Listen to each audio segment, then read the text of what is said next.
ভালো করে বোর্ডের দিকে তাকাও। এসএসসি জিডি 7/2/2025-এ একটা প্রশ্ন দিয়েছে। দেখো ইকুয়েশন দিয়ে প্রশ্ন দিয়েছে, বলেছে কোনটা এখানে ব্যালেন্স সমীকরণ, মানে সমতা বিধানযুক্ত সমীকরণ। দেখো সমতা বিধান যদি তুমি না পারো তাহলে এই কোশ্চেনের উত্তর কিন্তু তুমি করতে পারবে না। তো চলো ক্লাসের মধ্যে তোমাকে সমতা বিধান আগে শিখিয়ে দিই, তারপর এই কোশ্চেন তুমি জলের দরে ফলের রস করে দেবে। দেখো সমতা বিধান কি হয়। তোমাকে একটা রাসায়নিক সমীকরণ দিয়ে দিল, এরকম একটা রাসায়নিক সমীকরণ দিয়ে দিল, কিন্তু এটা সমতা বিধানযুক্ত নয়। তার মানে কি? তার মানে দেখো এখানে H2 রয়েছে। H2 মানে কি স্যার? স্যার H2 মানে হচ্ছে হাইড্রোজেন। স্যার হাইড্রোজেন জানি আমরা। স্যার O2, O2 মানে হচ্ছে বাবা অক্সিজেন, স্যার জানি আমরা। এই হাইড্রোজেন আর অক্সিজেন মিলে তৈরি হচ্ছে H2O মানে জল, স্যার এটাও জানি আমরা। কিন্তু ভালো করে দেখো, এই যে H2 আর O2 মিলে জল তৈরি হলো, এখানে H2 মানে দুখানা হাইড্রোজেন পরমাণু রয়েছে। H2 মানে কটা পরমাণু আছে? না দুটো পরমাণু আছে। হাইড্রোজেনে দুটো পরমাণু রয়েছে। এখানে দেখো না দুখানা অক্সিজেনের পরমাণু রয়েছে। তাহলে দুখানা হাইড্রোজেন পরমাণু, দুখানা অক্সিজেন পরমাণু বিক্রিয়ক, আমরা এদেরকে বিক্রিয়ক বলি, এরা বিক্রিয়া করছে। তাহলে দুটো অক্সিজেন দুটো হাইড্রোজেন বিক্রিয়া করছে, করে কি তৈরি করছে? জল তৈরি করছে। দাদা জলের মধ্যে কি আছে? জলের মধ্যে কি আছে? সাপ ব্যাঙ এগুলো তো আছে, কিন্তু এখানে জলের মধ্যে কি আছে? না হাইড্রোজেন পরমাণু আছে, এইচ পরমাণু। কতগুলো আছে বাবা? এইচ পরমাণু আছে দুটো। আর অক্সিজেন পরমাণু দেখো একটা আছে। না ও পরমাণু আছে একটা। তাহলে ও পরমাণু একটা কোথায় গেল? এখানে তো স্যার অক্সিজেনের পরমাণু দুটো ছিল, এখানে হুট করে একটা হয়ে গেল। এখানে হাইড্রোজেন নয় দুটো ছিল, এখানে হাইড্রোজেন দুটো আছে বুঝতে পারলাম, কিন্তু অক্সিজেন একটা কোথায় উড়ে গেল? কোথায় গেল? না কোথাও যায়নি। আমরা যখন এর সমতা বিধান করব তখন আমরা বামপক্ষ মানে বিক্রিয়ক, আর যেটা উৎপন্ন হচ্ছে ডান পক্ষ মানে বিক্রিয়াজাত পদার্থ, এই দুটোর পরমাণু সংখ্যাকে সমান করাই হচ্ছে ব্যালেন্স বা সমতা বিধান। কেমন করে হয় স্যার? দেখো ভালো করে, আমাকে একটু ব্রেন খাটাতে হবে। স্যার কিভাবে ব্রেন খাটাবো আমরা? স্যার হাইড্রোজেন দুটো আছে এপাশে, এপাশেও হাইড্রোজেন দুটো আছে, তাহলে আমার কোনো অসুবিধা নেই। তাহলে আমার অক্সিজেনকে নিয়ে কাজ করতে হবে। অক্সিজেন স্যার দুটো আছে এখানে, কিন্তু অক্সিজেন এখানে আমার পরমাণু একটা আছে। তাহলে আমি এক কাজ করব, আমি সবসময় আগে সংখ্যা বসাবো, এই পিছনে সংখ্যা বসাতে পারবো না, নিচে সংখ্যা বসাতে পারবো না। স্যার আগে সংখ্যা যদি আমি 2 বসিয়ে দেই তাহলে কি হবে? তাহলে আমার এই 2টা এর সঙ্গেও যুক্ত হবে, এই 2টা এর সঙ্গেও যুক্ত হবে। তার মানে এখানে দুটো আমরা H2O পেয়ে গেলাম, জল পেয়ে গেলাম। তাহলে দুটো জল পেয়ে গেলাম, মানে এখানে হাইড্রোজেন তখন কতগুলো হয়ে গেল? হাইড্রোজেন তখন হয়ে গেল কিন্তু পরমাণু 4টে, 2 দুগুণে 4টে। আর অক্সিজেন পরমাণু তখন হয়ে গেল আমার না দুটো। তাহলে অক্সিজেন পরমাণু মিলে গেল, কিন্তু হাইড্রোজেন পরমাণু আবার মিলল না। তাহলে যদি আমি 2 এখানে বসিয়ে দিই তাহলে হাইড্রোজেন পরমাণু মিলল না, কারণ হাইড্রোজেন পরমাণু দুটো ছিল, আগে মিলেছিল। যেই 2 বসালাম হাইড্রোজেন 4টে হয়ে গেল, হাইড্রোজেন মিলল না, কিন্তু অক্সিজেন দেখো দুটো, এখানে দুটো মিলে গেল। তাহলে কি করব? তাহলে এবার আমাকে হাইড্রোজেন মেলাতে হবে। তাহলে আমি যদি এখানে 2 বসিয়ে দিই তাহলে দেখো এখানে হাইড্রোজেন কি হয়ে গেল? 2 দুগুণে 4টে। তাহলে আমার 4টে হাইড্রোজেন, এপাশে 4টে হাইড্রোজেন মিলে গেল। অক্সিজেন দুটো, এপাশে দুটো অক্সিজেন হয়ে গেল, মিলে গেল। তাহলে এটাকেই বলছি আমরা ব্যালেন্স, এটাকেই বলছি আমরা সমতা বিধান। দেখো এখানে আমরা 2 বসিয়ে, এখানে আমরা 2 বসিয়ে সংখ্যা বসিয়ে সমতা বিধান করে ফেললাম। স্যার আরেকটা করব, তাহলে ভালো করে বুঝে যাব। চলো আরেকটা কোশ্চেন আমরা দেখে নিই। দেখো এখানে N2 আছে, এখানে H2 আছে, তৈরি হচ্ছে NH3। স্যার N2 মানে কি? N2 মানে স্যার নাইট্রোজেন। N2 মানে হচ্ছে বাবা নাইট্রোজেন। আর H2 মানে কি বাবা? স্যার H2 মানে জানলাম আমরা হাইড্রোজেন। তাহলে নাইট্রোজেন আর হাইড্রোজেন মিলে কি তৈরি করছে? না অ্যামোনিয়া তৈরি করছে। অ্যামোনিয়া, এর নাম হচ্ছে অ্যামোনিয়া। দেখো এখানে ভালো করে যদি আমরা দেখি তাহলে নাইট্রোজেনের মধ্যে নাইট্রোজেনের পরমাণু কটা আছে? স্যার দুটো পরমাণু আছে, দুটো পরমাণু পাওয়া যাচ্ছে। স্যার হাইড্রোজেনের মধ্যে দুটো হাইড্রোজেন পরমাণু পাওয়া যাচ্ছে, কিন্তু আমার NH3 মানে অ্যামোনিয়ার মধ্যে কিন্তু আমরা N পরমাণু পাচ্ছি। কতগুলো? N পরমাণু স্যার একটা রয়েছে, N পরমাণু আমাদের একটা রয়েছে। স্যার H পরমাণু কতগুলো রয়েছে? স্যার H পরমাণু স্যার 3টে রয়েছে, H পরমাণু আমাদের 3টে রয়েছে। তাহলে আমাদের বাম পক্ষে মানে বিক্রিয়ক পদার্থের মধ্যে দেখো হাইড্রোজেন দুটো আছে পরমাণু, নাইট্রোজেন পরমাণু দুটো আছে, আর বিক্রিয়াজাত পদার্থের মধ্যে নাইট্রোজেন একটা, হাইড্রোজেন তিনটে রয়েছে, তাহলে আমাকে দুপাশেরটা মেলাতে হবে, মানে এ পাশে যত কটা আমার নাইট্রোজেন পরমাণু থাকবে ও পাশেও যেন নাইট্রোজেন পরমাণু সমান হয়, এ পাশে যত কটা হাইড্রোজেন পরমাণু থাকবে ও পাশেও যেন আমার হাইড্রোজেন পরমাণু সমান হয়, এটাই আমার মূল কনসেপ্ট থাকবে। তাহলে আমরা এক কাজ করছি, স্যার দুটো নাইট্রোজেন আছে, আপনি এক কাজ করুন এখানে 2 বসিয়ে দিন, এখানে আপনি 2 বসিয়ে দিন। সবসময় আগে সংখ্যা বসবে, পরে বসবে না, কখনো এই নিচের দিকে বসবে না, সবসময় আগে সংখ্যা বসবে। আর আগে সংখ্যা বসা মানে এ বেটা এর সঙ্গেও যাওয়া, এর সঙ্গে হচ্ছে গুণ হয়ে যাওয়া। তার মানে এই 2 যেই বসালাম, আমার নাইট্রোজেন পরমাণু হয়ে গেল কতটা, কতগুলো, দুটো নাইট্রোজেন পরমাণু হয়ে গেল দুটো, আর হাইড্রোজেন পরমাণু 3 দুগুণে 6টা, হাইড্রোজেন পরমাণু হয়ে গেল 6টা।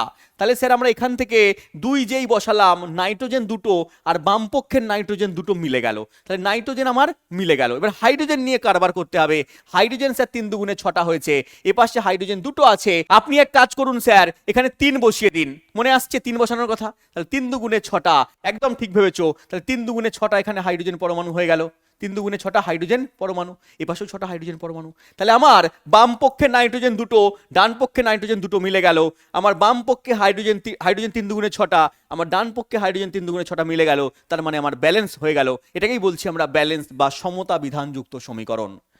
স্যার বুঝলাম তো, কিন্তু কোশ্চেনে তো দিয়েছে একটু বড় টাইপের কোশ্চেন। চলো একটা বড় ইকুয়েশন করি, তারপরে আমরা কোশ্চেন দেখবো, এসএসসি জিডি পরীক্ষায় যে কোশ্চেন দিয়েছে সেটা আমরা পেরে যাব। দেখো একটা কোশ্চেন এখানে দেওয়া আছে, CO2 মানে কার্বন ডাই অক্সাইড, নামগুলো একটুখানি লিখে নেবে, পরীক্ষায় নামও কিন্তু ডাইরেক্ট দিয়ে দেয়, কার্বন ডাই অক্সাইড। দেখো এই সমস্ত কোশ্চেন পরীক্ষায় দিচ্ছে, বড় বড় ইকুয়েশন দিয়ে ভালো করে পড়তে হবে, ঠিক আছে। দেখো কার্বন ডাই অক্সাইড, এখানে H2O মানে জল, H2O মানে জল, স্যার C6H12O6 মানে স্যার গ্লুকোজ। স্যার এটা চেনা চেনা সমীকরণ লাগছে না, এটা চেনা চেনা সমীকরণ লাগছে না? হ্যাঁ স্যার চেনা চেনা সমীকরণ, এটা সালোক সংশ্লেষের সমীকরণ, সালোক সংশ্লেষের বিক্রিয়া, এটা গ্লুকোজ উৎপন্ন করবে, এখানে অক্সিজেন উৎপন্ন করবে বাবা, আর উৎপন্ন করবে এখানে জল, এখানে উৎপন্ন করবে জল। ভালো করে যদি আমি এটাকে ব্যালেন্স করি তাহলে আমরা দেখতে পাচ্ছি, দেখো এখানে এখানে কার্বন কটা আছে, কার্বন একটা আছে, এখানে এখানে কার্বন কটা আছে, 6টা আছে, কার্বন কটা আছে, এখানে 6টা আছে, ঠিক আছে। এখানে দেখো দুটো বিক্রিয়ক পদার্থ, 3টে হচ্ছে বিক্রিয়াজাত পদার্থ।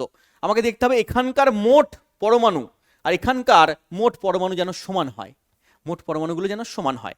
এখানে কটা আছে, C একটা আছে, ঠিক আছে, অক্সিজেন দুটো আছে পরমাণু, এখানে অক্সিজেন আবার একটা পরমাণু আছে, হাইড্রোজেন দুটো পরমাণু আছে, ঠিক আছে। এখানে দেখো কার্বন 6টা পরমাণু আছে, ভাবো ভাবনার বিষয়। তাহলে এখানে কার্বন 6টা পরমাণু আছে, আমি এখানে যদি 6 বসিয়ে দিই, মনে রাখবে না কোনো ভয়, হবে না কোনো সংশয়, বসিয়ে দেবো আমি কত, C এর আগে 6, তাহলে কার্বন হয়ে গেল 6টা, কার্বন এখানে 6টা, তাহলে কার্বন কার্বন মিলে গেল, কার্বন কার্বন মিলে গেল। কিন্তু অক্সিজেন স্যার এখানে কতগুলো হয়ে গেল, 6 দুগুণে 12, অক্সিজেন এখানে হয়ে যাচ্ছে 12টা, অক্সিজেন হয়ে গেল 12টা, ক্লিয়ার। এবারে আমার অক্সিজেন যেই 12টা হয়ে গেছে, তাহলে এখানে 6টা অক্সিজেন আছে, এখানে স্যার দুটো অক্সিজেন আছে, এখানে আমার একটা অক্সিজেন আছে, ভালো করে দেখবে, ঠিক আছে। তাহলে আমি এক কাজ করব 12টা যেই হয়ে গেছে, আমি এক কাজ করি এখানে 6খানা বসিয়ে দিই, এখানে 6টা বসিয়ে দিলাম, ঠিক আছে। তাহলে 6 যেই বসিয়ে দিলাম, আমার 6টা অক্সিজেন পেয়ে গেলাম, 6টা অক্সিজেন যেই পেয়ে যাচ্ছি, কিন্তু এখানে আরো 6টা রয়েছে আমার, এবার আবার এখানে দুটো রয়েছে, গন্ডগোল হয়ে যাচ্ছে।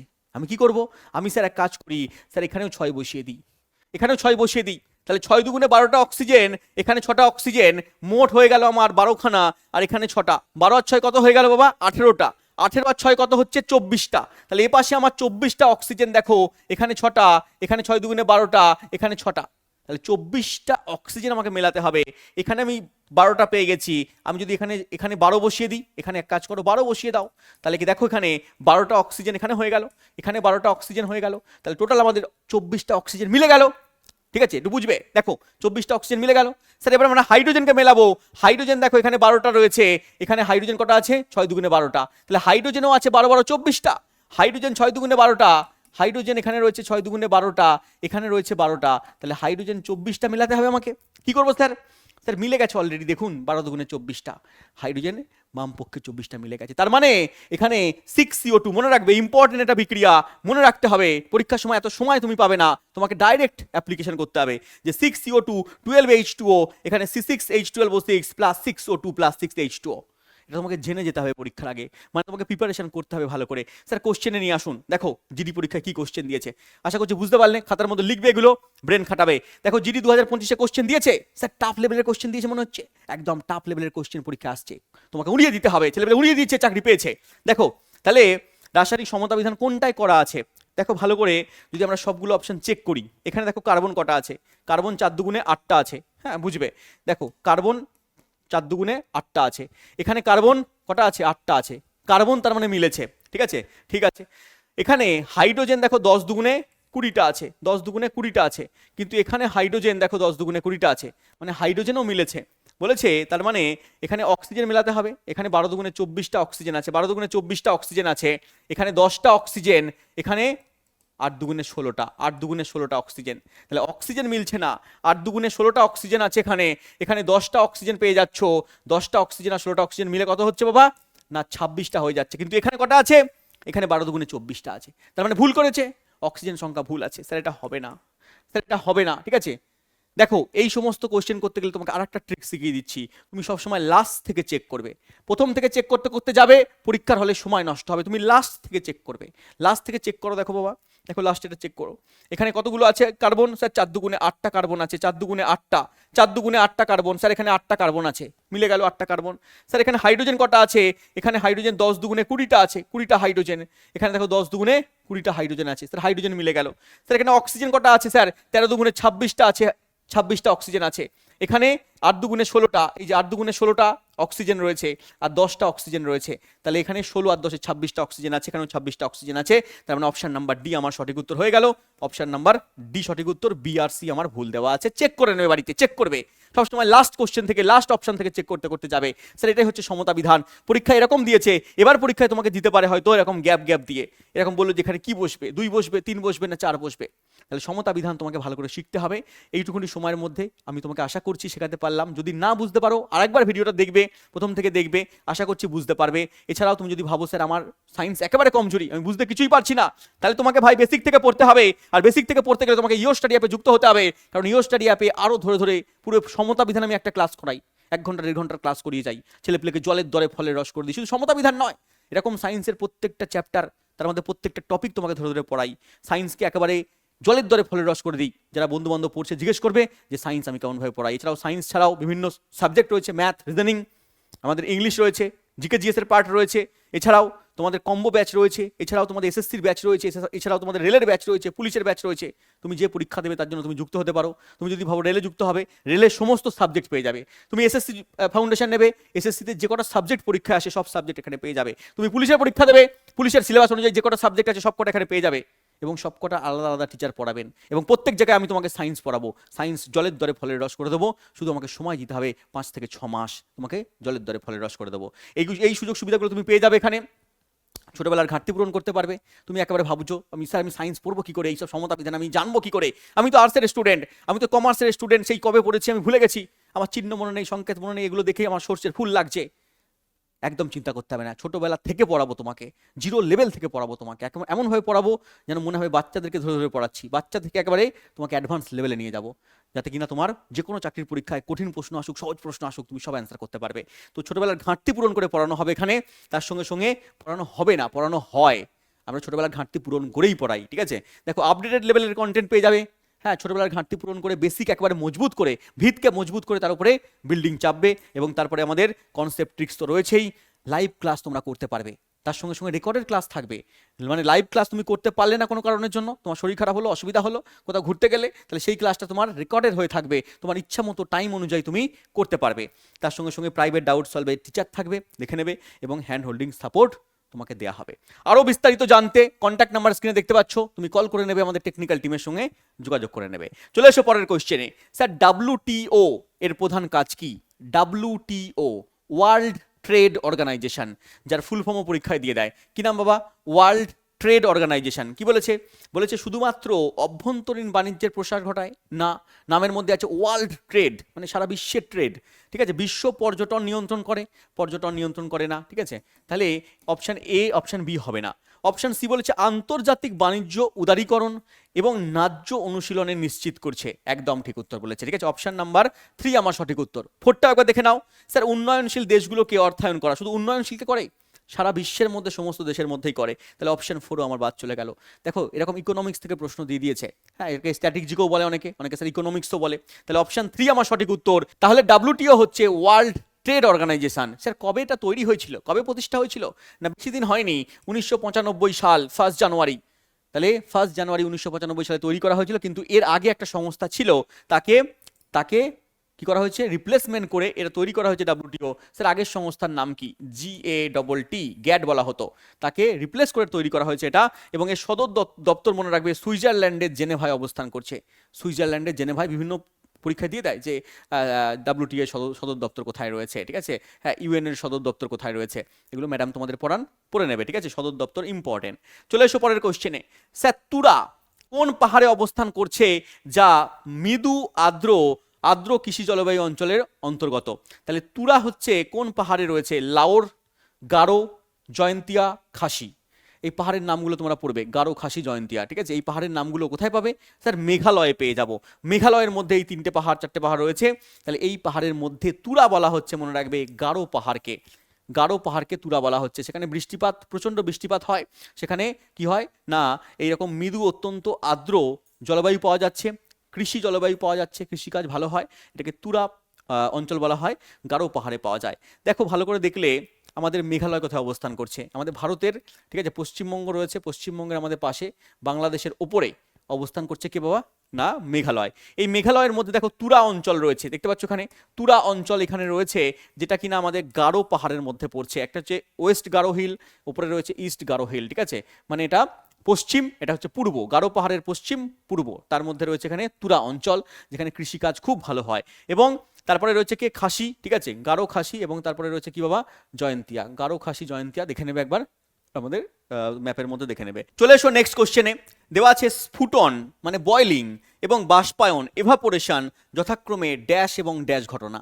দেখো তোমাকে জানতে হবে যে বাষ্পায়নটা কি আর স্ফুটনটা কি। দেখো এই দুটোর মধ্যে পার্থক্য তাহলে বুঝতে পারবে।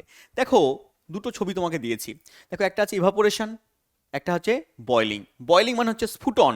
যখন তুমি কোনো জিনিস দেখবে মায়েরা ফোটায়, মায়েরা টকবক টকবক করে জল ফোটাচ্ছে, হ্যাঁ জল ফোটাচ্ছে, তাহলে এই যে টকবক টকবক করে ফুটছে জল, সেই ফুটন্ত জল দেখবে জলের সমগ্র অংশ থেকে বাষ্পীভূত হচ্ছে। হ্যাঁ, টেম্পারেচার বাড়ছে, 100 ডিগ্রি সেলসিয়াসে ফুটছে জল, তাহলে জলের সমগ্র অংশ থেকে টকবক টকবক করে ফুটছে, ঠিক আছে। তাহলে ফুটতে ফুটতে কি হচ্ছে? বাষ্প হয়ে যাচ্ছে। আর একটা হচ্ছে বাষ্পায়ন, যাকে বলছি আমরা ইভাপোরেশন, এটাকে বাষ্পায়ন বলছি। এই বাষ্পায়ন কি হচ্ছে বাবা? এই বাষ্পায়ন দেখবে তুমি চা রেখে দিলে, চায়ের উপরের অংশ থেকে দেখবে আস্তে আস্তে বাষ্প উপরের দিকে উঠছে। বা তুমি ভালো বুঝতে পারবে যে পুকুর রয়েছে বা নদী রয়েছে, তার জল দেখবে মানে শুকিয়ে যায়, পুকুরের জল শুকিয়ে গেল খটখটে, ঠিক আছে, খুব গ্রীষ্মকালে শুকিয়ে যাচ্ছে। তাহলে সেখানে কি হচ্ছে? সেখানে জলের সমগ্র অংশ থেকে বাষ্প হচ্ছে না, জলের উপরিতল থেকে আস্তে আস্তে কি হচ্ছে? রৌদ্রে, হ্যাঁ, তাপে বাষ্প হয়ে উপরে উঠে যাচ্ছে। তাহলে কোনো জলাশয় থেকে যখন বাষ্প হয় তখন শুধু ওপরের তল থেকে বাষ্প হয়ে যাচ্ছে, এটা হচ্ছে বাষ্পায়ন। তাহলে কোনো তরলের উপরিতল থেকে যদি শুধু বাষ্প হয় তাকে আমরা বাষ্পায়ন বলি। আর কোনো তরলের যখন সমগ্র অংশ থেকে বাষ্প হচ্ছে, যেমন আমরা ফোটাচ্ছি কোনো জলকে বা কিছুকে, তখন সেটা সমগ্র অংশ থেকে হচ্ছে বাষ্প, এটাকে আমরা বলছি স্ফুটন। তাহলে স্ফুটন আর বাষ্পায়নের মধ্যে পার্থক্য বোঝা গেল যে স্ফুটন সমগ্র অংশ থেকে হয় আর বাষ্পায়ন শুধুমাত্র উপরিতল থেকে হয়। তাহলে দেখো এই কোশ্চেনটা তুমি এবার পেরে যাবে যে স্ফুটন এবং বাষ্পায়ন হলো যথাক্রমে, তাহলে প্রথমে স্ফুটন আছে, স্ফুটন হচ্ছে সামগ্রিক, সমগ্র অংশ থেকে হচ্ছে সামগ্রিক। আর স্যার বাষ্পায়ন হচ্ছে উপরিভাগ থেকে ঘটছে। দেখো বাষ্পায়ন হচ্ছে 2 নম্বরে উপরিভাগ থেকে। তাহলে অপশন বি কিন্তু আমাদের সঠিক উত্তর হচ্ছে। সামগ্রিক সামগ্রিক হবে না, উপরিভাগ স্ফুটন উপরিভাগ থেকে হবে না, ঠিক আছে, তাহলে এটা কাটা। হ্যাঁ, উপরিভাগ সামগ্রিক হবে না, ঠিক আছে, কাটা। তাহলে অপশন নাম্বার বি সঠিক উত্তর। কনসেপ্ট তোমাকে জানতে হবে। দেখো প্রত্যেকটা কোশ্চেনের পিছনে এই যে জিডি পরীক্ষা আসা প্রশ্ন, এটা দেখো 25/2/2025 শিফট 1-এ দিয়েছে। কোশ্চেন দেখে নেবে, হ্যাঁ নেটেও পাওয়া যায়, কোশ্চেন দেখে নেবে। দেখে নিলে তুমি দেখবে যে এই কোশ্চেন এসেছে 2025-এ, কনসেপচুয়াল প্রশ্ন করছে, তোমাকে অ্যান্সার কিন্তু করতে হবে, ঠিক আছে। দেখো পরের কোশ্চেন, দেখো দেওয়া আছে আইলেটস অফ ল্যাঙ্গারহ্যান্স দেখা যায়। আইলেটস অফ ল্যাঙ্গারহ্যান্স কোথায় দেখা যায়? এসএসসি জিডি পরীক্ষায় দিয়েছে, আগের বার দেয়নি, ঠিক আছে, কোনো তার আগের পরীক্ষায় দিয়েছে। বলেছে আইলেটস অফ ল্যাঙ্গারহ্যান্স দেখা যাচ্ছে যকৃতে, পিটুইটারিতে, অগ্নাশয়ে নাকি প্লীহায়। দেখো আমাদের একটা পেটের ভেতরে আমাদের পাকস্থলীর একটু পিছন দিকে, হ্যাঁ পাকস্থলীর পিছন দিকে আমার অগ্নাশয় বলে এরকম পাতার মতো একটা অংশ রয়েছে, পাতার মতো একটা হলুদ রঙে দেখতে পাচ্ছ অংশ রয়েছে, ঠিক আছে। এটাকে আমরা বলছি অগ্নাশয়, অগ্নাশয় গ্রন্থি বলা হচ্ছে। এই অগ্নাশয় গ্রন্থির মধ্যে একটা অংশ আছে যাকে আমরা বলছি islets of Langerhans. Islets of Langerhans কি করে স্যার এটা? ঠিক আছে, দেখো এই অগ্নাশয় একটা মিশ্র গ্রন্থি। কি গ্রন্থি বাবা? মিশ্র গ্রন্থি। মিশ্র গ্রন্থি কেন বলা হয়? স্যার এখান থেকে হরমোনও বেরোয়, এখান থেকে উৎসেচকও বেরোয়। তাহলে এটাকে কেন মিশ্র গ্রন্থি বলা হচ্ছে? এখান থেকে উৎসেচকও বেরোচ্ছে, উৎসেচক, এখান থেকে হরমোনও বেরোচ্ছে, এখান থেকে হরমোনও বেরোচ্ছে। তাহলে স্যার আইলেটস অফ ল্যাঙ্গারহ্যান্স কি উৎসেচক নিঃসরণ করছে? না, আইলেটস অফ ল্যাঙ্গারহ্যান্স হরমোন নিঃসরণ করছে। আইলেটস অফ ল্যাঙ্গারহ্যান্স কি করছে? হরমোন নিঃসরণ করছে। স্যার কোন হরমোন নিঃসরণ করে? দেখো আইলেটস অফ ল্যাঙ্গারহ্যান্সের মধ্যে আবার 3টে কোষ আছে। বলে বাবা 3টে কোষ পড়তে হবে? বললাম হ্যাঁ 3টে কোষ পড়তে হবে। যে অগ্নাশয়ের মধ্যে আইলেটস অফ ল্যাঙ্গারহ্যান্স আছে সেটা হরমোন নিঃসরণ করছে, তার মধ্যে 3টে কোষ আছে 3 রকম হরমোন নিঃসরণ করছে। বলে বাবা ঠিক আছে, এত কাণ্ড। বললাম হ্যাঁ। দেখো একটা কোষ হচ্ছে আলফা কোষ, একটা কোষ হচ্ছে আলফা কোষ যেটা আইলেটস অফ ল্যাঙ্গারহ্যান্সের মধ্যে রয়েছে। একটা কোষ হচ্ছে বিটা কোষ, আলফা কোষ বিটা কোষ, ঠিক আছে। স্যার অন্য কোষটা নিশ্চয়ই গামা হবে, একদম আলফা বিটা গামা হবে, ঠিক আছে। স্যার গামা হবে না, ডেল্টা হবে। আলফা বিটা কি হবে? ডেল্টা কোষ হবে, ঠিক আছে। আলফা বিটা ডেল্টা কোষ, ঠিক আছে, গামা নয় বাবা, ডেল্টা কোষ। তাহলে এই আলফা কোষ থেকে কোন হরমোন বেরোচ্ছে? আলফা কোষ থেকে বেরোচ্ছে একটা হরমোন যার নাম হচ্ছে গ্লুকাগন, গ্লুকাগন। তাহলে অগ্নাশয়ের আইলেটস অফ ল্যাঙ্গারহ্যান্সের আলফা কোষ থেকে বেরোচ্ছে গ্লুকাগন। স্যার বিটা কোষ থেকে? স্যার আমরা জানি বিটা কোষ থেকে, অনেকবার পরীক্ষায় দিয়েছে। ইনসুলিন, একদম সঠিক উত্তর, ইনসুলিন। দেখো ইনসুলিন হরমোন ক্ষরণ হচ্ছে আমাদের বিটা কোষ থেকে। আর স্যার ডেল্টা কোষ থেকে? ডেল্টা কোষ থেকে খরিত হচ্ছে সোমাটোস্ট্যানিন, সোমাটোস্ট্যানিন পরে রাখবে। এই 3টে হচ্ছে হরমোন, সোমাটোস্ট্যানিন হরমোন। তাহলে এই 3টে হরমোন আমাদের 3 রকম কোষ থেকে ক্ষরণ হচ্ছে, আর 3 রকম কোষই অবস্থান করছে কোথায়? না, আইলেটস অফ ল্যাঙ্গারহ্যান্সে। আর আইলেটস অফ ল্যাঙ্গারহ্যান্স অবস্থান করছে আমাদের অগ্নাশয়ে, আর অগ্নাশয় হচ্ছে একটা মিশ্র গ্রন্থি। ক্লিয়ার? তাহলে এতগুলো কোশ্চেন এখান থেকে পেয়ে গেলে পড়ে রাখবে, ভালো করে পরীক্ষায় আসতে পারে। নেক্সট কোশ্চেন চলে এসো।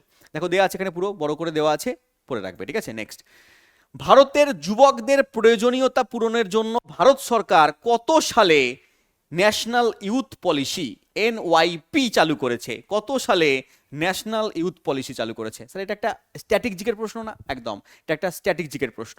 উত্তর দেওয়া আছে 2014, 2016, 2015, 2018। উত্তর হবে আমাদের এখানে 2014।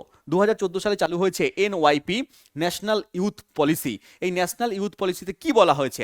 ন্যাশনাল ইউথ পলিসিতে বলা হয়েছে যে 2014 সালের 21শে ফেব্রুয়ারি চালু হয়েছে। বলা হয়েছে যে ভারতের যুবক ইউথ প্রজন্মকে এগিয়ে নিয়ে যেতে হবে। ইউথ প্রজন্মের জন্য কতগুলো সুনির্দিষ্ট পরিকল্পনা করা হয়েছে। এটা আগে 2003 সালের একটা যুবকদের জন্য একটা প্রকল্প ছিল, সেটাকে বলো রিপ্লেসমেন্ট করে এটা চালু করা হয়েছে যে ন্যাশনাল ইউথ পলিসি। স্যার কি বলা হয়েছে এখানে? কি করতে হবে যুবকদের জন্য, কি করবে? তার আগে জেনে নাও যে জাতীয় যুব দিবস কবে, এটা পরীক্ষায় দেয়। তো 12 জানুয়ারি হচ্ছে জাতীয় যুব দিবস, কিন্তু এটা 12 জানুয়ারি চালু হয়নি, এটা হচ্ছে 21শে ফেব্রুয়ারি 2014। স্যার 21শে ফেব্রুয়ারিকে কি বলা হয়? এটাকে বলা হয় মাতৃভাষা দিবস, এটাও পড়ে রাখবে। 21শে ফেব্রুয়ারিকে বলা হচ্ছে মাতৃভাষা দিবস। আমাদের ভাষা হচ্ছে বাংলা, তো বাংলা ভাষা দিবস হচ্ছে তোমার 21শে ফেব্রুয়ারি, এটাও তোমরা পড়ে রাখবে, ঠিক আছে।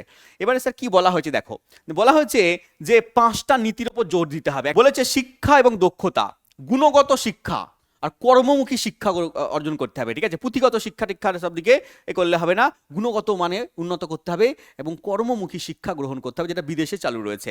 2 নম্বর বলেছে কর্মসংস্থান এবং উদ্যোক্তা, নতুন কর্মসংস্থান সৃষ্টি করতে হবে যাতে কিনা ছেলেপুলেরা, যুবক সম্প্রদায় ব্যবসা বাণিজ্য করতে পারে, ঠিক আছে, বা কোনো স্টার্ট আপে উৎসাহিত হতে পারে, সেই জন্য তাদেরকে উদ্বুদ্ধ করা হবে। স্বাস্থ্য এবং ক্রিয়া, শারীরিক এবং মানসিক স্বাস্থ্যের উন্নতি ঘটাতে হবে। যুবকদের শারীরিক এবং মানসিক দুটো স্বাস্থ্যের উন্নতি, খেলাধুলায় যুবকদের অংশগ্রহণ বাড়াতে হবে, ঠিক আছে। 3 নম্বর হয়ে গেল। 4 নম্বর বলেছে নেতৃত্ব এবং সামাজিক দায়বদ্ধতা। যুবকদের মধ্যে কি করতে হবে না, নেতৃত্বের গুণাবলী তৈরি করতে হবে, সামাজিক কাজকর্মে তাদেরকে লিপ্ত করাতে হবে, ঠিক আছে। হ্যাঁ, তাহলে তাদেরকে নেতা বানাতে হবে বলতে চাইছে, ঠিক আছে। পরেরটা বলেছে 5 নম্বর সামাজিক ন্যায় বিচার, পিছিয়ে পড়া প্রান্তিক যুবকদের সমান সুযোগ সুবিধা নিশ্চিত করতে হবে। তাহলে এতগুলো বলা হয়েছে কিসে বাবা? এনওয়াইপিতে বলা হয়েছে বা ন্যাশনাল ইউথ পলিসিতে বলা হয়েছে।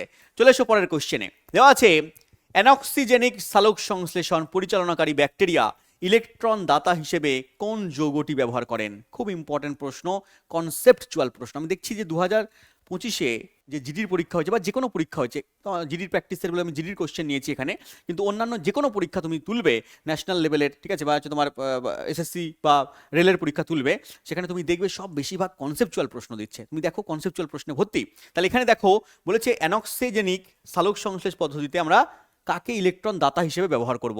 হাইড্রোজেন সালফাইড, কার্বন ডাইঅক্সাইড, জল, গ্লুকোজ। একটু তোমাকে কনসেপ্ট আগে বলে দিই, তারপর উত্তর বলছি। চলে এসো।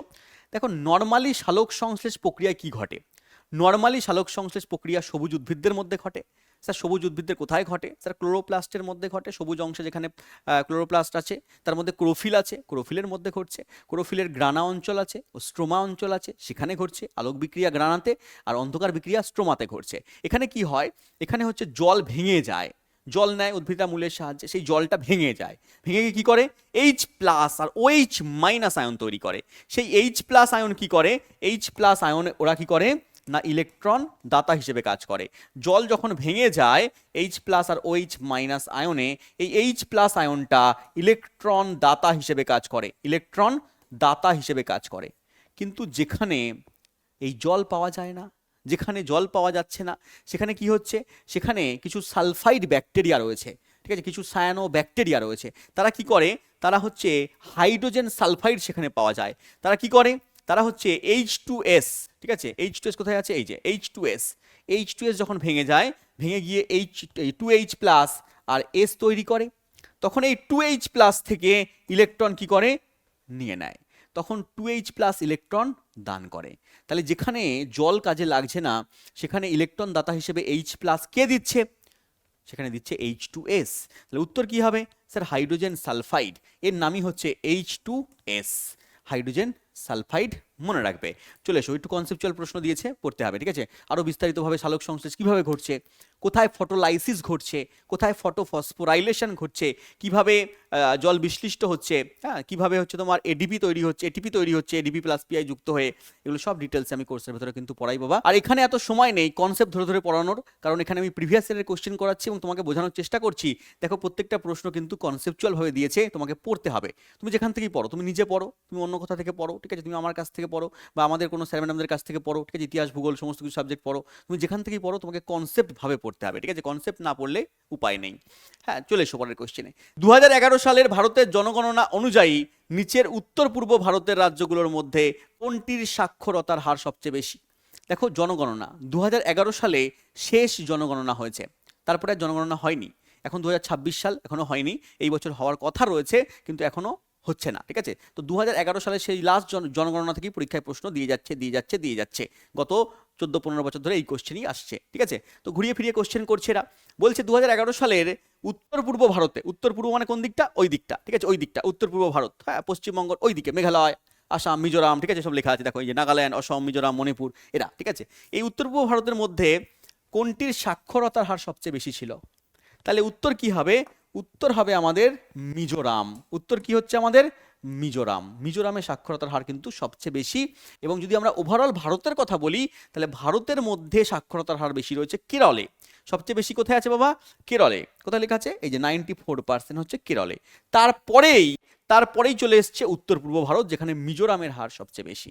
তারপরে বাদবাকি রাজ্যগুলোর নাম দেওয়া আছে, উত্তর পূর্ব ভারতের মধ্যে নাগাল্যান্ড, মণিপুর, অসম লেখা আছে, পড়ে নেবে, ঠিক আছে। তাহলে কেরলে সবচেয়ে বেশি, তারপরে হচ্ছে মিজোরামে বেশি, পড়ে রাখবে। নেক্সট কোশ্চেনে চলে এসো। দেওয়া আছে স্যার এইডসের পুরো নাম কি? এইডসের পুরো নাম বারংবার এসছে, তোমরা জানো, acquired immuno deficiency syndrome. Sir acquired immuno deficiency syndrome, option number sir বিতে রয়েছে। এইডসের পুরো নাম আমরা জানি। স্যার এটা কি ভাইরাস ঘটিত রোগ? একদম, এটা হচ্ছে একটা ভাইরাস ঘটিত রোগ। স্যার এর ভাইরাসের নাম কি এইচআইভি? একদম, এর ভাইরাসের নাম হচ্ছে এইচআইভি। স্যার এইচআইভির ফুল ফর্ম আমি বলছি sir, human immuno deficiency virus. একদম ঠিক বলেছো, যে হিউম্যান ইমিউনো ডেফিসিয়েন্সি ভাইরাস হচ্ছে এইচআইভির ফুল ফর্ম। স্যার এইডস দিবস কবে হয় আমি জানি স্যার, কবে হয় না 1 ডিসেম্বর। একদম ঠিক, এইডস দিবস হচ্ছে 1 ডিসেম্বর হয়। স্যার এটা একটা রক্ত সঞ্চালনযোগ্য রোগ স্যার। একদম, এটা একটা রক্তবাহিত রোগ বলতে পারো, কিন্তু এটা মশার কামড়ে হয় না, এটা সূচ সিরিঞ্জের মাধ্যমে ছড়াতে পারে, কোনো মায়ের থেকে তার সন্তানের মধ্যে ছড়াতে পারে, এটা যৌনতাবাহিত রোগ, যৌনতার মাধ্যমে ছড়াতে পারে, সেক্সের মাধ্যমে ছড়াতে পারে, এগুলোর মাধ্যমে ছড়াতে পারে, ঠিক আছে। তাহলে এটা রক্তবাহিত রোগ পড়ে রাখবে, কিন্তু মশার মাধ্যমে ছড়ায় না। নেক্সট কোশ্চেন স্যার দেওয়া আছে 1976 সালের 42তম সংশোধনী, 1976 সালে 42তম 42nd সংবিধান সংশোধনী হয়, কনস্টিটিউশন অ্যামেন্ডমেন্ট হয়। তার মাধ্যমে মূল তালিকার সাথে কতগুলো নির্দেশমূলক নীতি, যেটাকে আমরা বলি ডিপিএসপি, তোমরা নাম শুনেছো, ডিপিএসপি কে পড়ান? আমাদের বিদেশ স্যার পড়ান, ঠিক আছে, এগুলো জানো তোমরা। তো ডিপিএসপির মধ্যে কতগুলো ডিপিএসপি যোগ করা হয়েছিল 42তম সংবিধান সংশোধনীতে, ঠিক আছে। এখানে মনে রাখবে 4টে ডিপিএসপি যোগ করা হয়েছিল। 4টে ডিপিএসপি যোগ করা হয়েছিল কোন কোন আর্টিকেলের মধ্যে স্যার? দেখো আর্টিকেল 39, আর্টিকেল 39A এবং আর্টিকেল 43A, আর্টিকেল 48A যুক্ত করা হয়েছিল 42 কনস্টিটিউশন অ্যামেন্ডমেন্টে, সংবিধান সংশোধনীর মধ্যে। কত সালে হয়েছিল? 1976 সালে, পড়ে রাখবে। নেক্সট চলে এসো, বলেছে অয়েল অফ ভিট্রিয়লের রাসায়নিক নাম কি? অয়েল অফ ভিট্রিয়ল কাকে বলা হয়? এখানে অপশন আছে calcium hydroxide, methyl alcohol, sodium chloride, sulphuric acid. উত্তর হচ্ছে আমাদের অপশন নাম্বার সি, লাস্টে রয়েছে সালফিউরিক অ্যাসিড, H2SO4। H2SO4 হচ্ছে সালফিউরিক অ্যাসিডের সংকেত। ডাইরেক্ট পরীক্ষায় তোমাকে সংকেতও জিজ্ঞেস করতে পারে, যেমন সোডিয়াম ক্লোরাইড হচ্ছে NaCl হয়, একে আমরা খাদ্য লবণ বলে থাকি। খাদ্য লবণের সংকেত যদি পরীক্ষায় জানতে চায় NaCl তুমি বলে দেবে। যদি বলে স্যার মিথাইল অ্যালকোহল, এর নাম হচ্ছে CH3OH, এটা হচ্ছে মিথাইল অ্যালকোহল, একে মিথানলও বলা হয়। কি বলা হয়? মিথানলও কিন্তু বলা হয়। দেখো ক্যালসিয়াম হাইড্রোক্সাইড, এর সংকেত বললে বলবে CaOH গ্রুপ 2, একে একে কলিচুনো বলা হয়, কলিকালের চুন, কলিচুনো বলা হয়। প্রত্যেকের সংকেতগুলো বলে দিলাম, পড়ে রাখবে। এছাড়াও অয়েল অফ ভিট্রিয়ল যেমন রয়েছে, তেমন হোয়াইট ভিট্রিয়ল আছে, তেমন গ্রিন ভিট্রিয়ল রয়েছে, তেমন এখানে রেড ভিট্রিয়ল রয়েছে, তেমন এখানে ব্লু ভিট্রিয়ল রয়েছে। এই 4টে ভিট্রিয়ল, তার সঙ্গে অয়েল অফ ভিট্রিয়ল, 5 রকম ভিট্রিয়ল পড়ে যেতে হবে। তাহলে অয়েল অফ ভিট্রিয়ল H2SO4 পেলাম। আর বাদ বাকিগুলো কি হচ্ছে দাদা? বাদ বাকিগুলো হচ্ছে, দেখো এখানে কি লেখা আছে আমাদের বাবা, কি লেখা আছে এখানে না, হোয়াইট, এটা হচ্ছে হোয়াইট ভিট্রিয়ল। এই হোয়াইট ভিট্রিয়ল এর নাম কি? এর সংকেত কি বাবা? হোয়াইট ভিট্রিয়ল এর সংকেত পড়ে রাখবে ZnSO4, ZnSO4, ঠিক আছে, ZnSO4। স্যার রেডের নাম কি? রেডের নাম হচ্ছে তোমার, এটার নাম রেড ভিট্রিয়ল, এর নাম হচ্ছে তোমার COSO4, কোবাল্ট সালফেট, এর নাম হচ্ছে জিঙ্ক সালফেট, এর নাম হচ্ছে কোবাল্ট সালফেট। তার সঙ্গে সঙ্গে এখানে লেখা আছে গ্রিন ভিট্রিয়ল। স্যার গ্রিন ভিট্রিয়লের নাম কি? না FeSO4, FeSO4, ঠিক আছে, ফেরাস সালফেট। স্যার এই ব্লু ভিট্রিয়ল, ব্লু ভিট্রিয়ল হচ্ছে CuSO4, কপার সালফেট বা কিউপ্রিক সালফেট। স্যার এগুলোর পিছনে H2O যুক্ত ছিল না? একদম ছিল, এগুলোর পিছনে H2O যুক্ত ছিল, সেটাও খুব সোজা। CuSO4 এর পিছনে 5H2O যুক্ত আছে, 5খানা জল যুক্ত আছে, এবং বাদবাকিগুলোর পিছনে, সবগুলোর পিছনে 7টা H2O যুক্ত আছে। এখানেও 7টা H2O যুক্ত আছে, এখানেও 7টা H2O যুক্ত আছে। তাহলে ব্লু ভিট্রিয়লে 5টা, তাহলে CuSO4, 5H2O, বাদ বাকি সবার ক্ষেত্রে 7টা করে রয়েছে। যেমন গ্রিনের ক্ষেত্রে FeSO4, 7H2O, যেমন এখানে হোয়াইটের ক্ষেত্রে ZnSO4, 7H2O, এখানে এখানে আমাদের রেডের ক্ষেত্রে COSO4, 7H2O। পরে রাখবে একবার করে, এখানে দেওয়া আছে, পরীক্ষা এগুলো কিন্তু আসতে পারে। তো আজকের কোশ্চেন এখানে আমি শেষ করলাম, দেখা হচ্ছে আমাদের পরের প্র্যাকটিস সেটে। তো SSC GD পরীক্ষায় প্রিভিয়াস ইয়ারের কোশ্চেন নিয়ে যে প্র্যাকটিস সেট করাচ্ছি এবং তার সঙ্গে সঙ্গে কনসেপ্ট তোমাদেরকে বলছি, তোমাদের কেমন লাগছে অবশ্যই কমেন্ট বক্সের মধ্যে বলবে। এবং যদি তোমরা নেক্সট প্র্যাকটিস সেট চাও এরকম মিক্স কোশ্চেনের, যেখানে সায়েন্সের কোশ্চেন, হিস্ট্রি, জিওগ্রাফি, পলিটি সবার কোশ্চেন রয়েছে, এমন মিক্স কোশ্চেনের সেট তোমরা যদি চাও তাহলে কমেন্ট বক্সের মধ্যে লিখবে, তাহলে আমি পরের সেটটা তোমাদের জন্য অবশ্যই নিয়ে আসবো। দেখা হচ্ছে তাহলে পরের ভিডিওতে। Thank you, Jai Hind.